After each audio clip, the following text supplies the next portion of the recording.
Hi there, I'm Joelle Holland. And I'm Carrie Hollons. We've been married for 18 years and we have 2 daughters. One is 10 and one is 13. And we also have a Boston Terrier named Imogene that we admittedly treat like a person sometimes. We met in college while Joelle was serving as a missionary in inner city Baton Rouge and got married pretty young.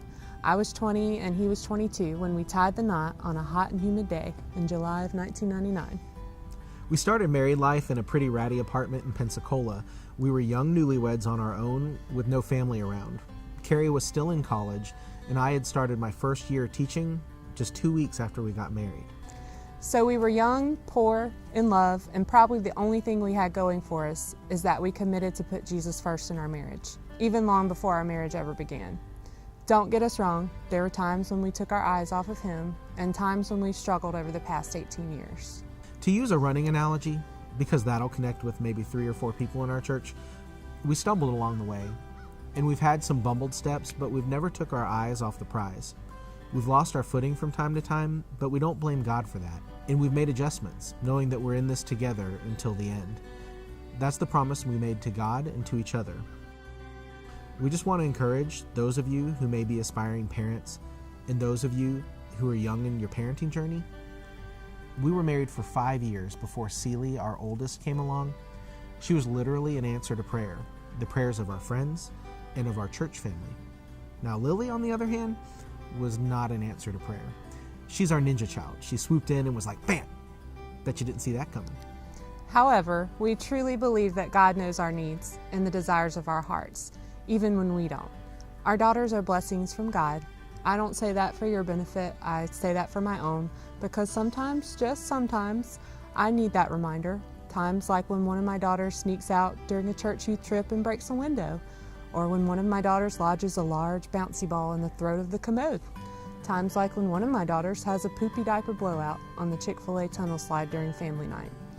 We've survived this parenting journey long enough to know that it takes a little laughter and a whole lot of Jesus. It also takes a commitment to the long-term goal of raising children who pursue God's heart, and commitment to make the effort to take the small and sometimes hard steps as parents and as a family that lead to that long-term goal. Sometimes that means swallowing pride, enduring awkward social moments, rearranging the calendar, sacrificing hobby time, and cutting out habits that weren't good for you anyway. But taking those steps consistently helps you gain ground in that journey. Be encouraged as a husband and wife to come together and commit to raising your kids to pursue God and to be blessings in the lives of others. Then come up with a plan to make it happen. And commit first to God and then to each other to take steps together, not in opposition of one another. Do it as a team. We don't have it all together, but when it comes to parenting, we do okay. We try to be on the same page regarding parenting style and discipline, focusing on balancing long-range outcomes and the here and the now. What's easiest now may make things harder for us in the end, and the opposite's true. What is harder for us to do now can pay huge dividends in the long run. We've been members at LTC for about 15 years. We dove headfirst into the church.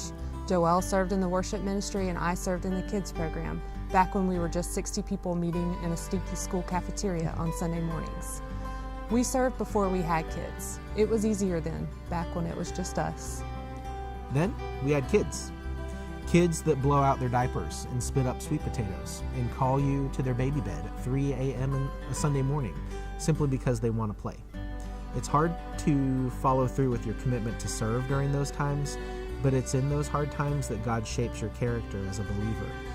And it's much later, when all those years of sacrifice have passed, when you can look back on those hard times, when you gave of your time and your talents, and recall who you served and who you served with, and see them in their walks with Christ today. That God allows us to be used to accomplish His work is an immeasurable blessing.